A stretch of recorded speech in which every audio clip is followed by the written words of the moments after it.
Hillary has a horrible June coming up, a terrible entree to the campaign, which will then be followed by the Republican convention.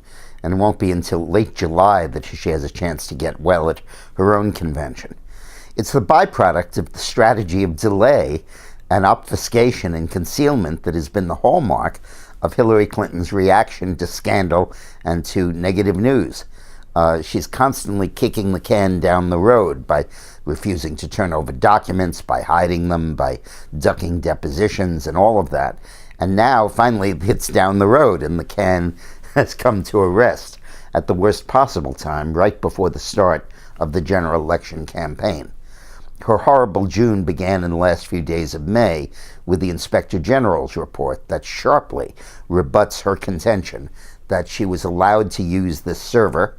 It was clear that she never sought permission, and if she sought it, it would clearly have been denied given the obvious rules of the State Department, and her contention that she readily made everything available, whereas in point of fact she only did so when she was forced to, and that the whole goal of the secret email server was to make it inaccessible to citizens with Freedom of Information requests. Now she goes into the Tuesday primaries on this coming Tuesday in California, South Dakota, North Dakota, Montana, New Mexico, and New Jersey. And except for New Jersey, she may lose all of those.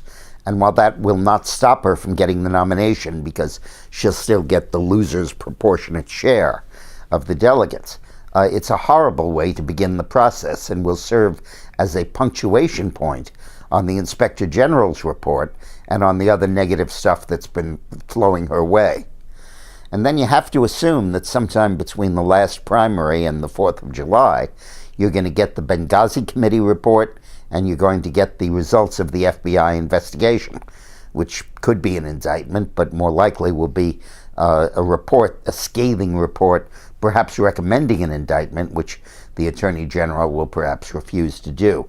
But it sure isn't going to be positive for her.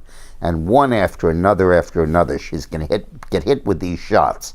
And she goes into it tied with Trump. In the last 5 polls, Trump beat her in 2 of them.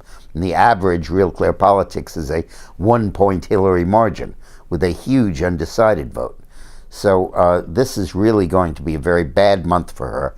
It couldn't happen to a nicer lady. Thanks for watching.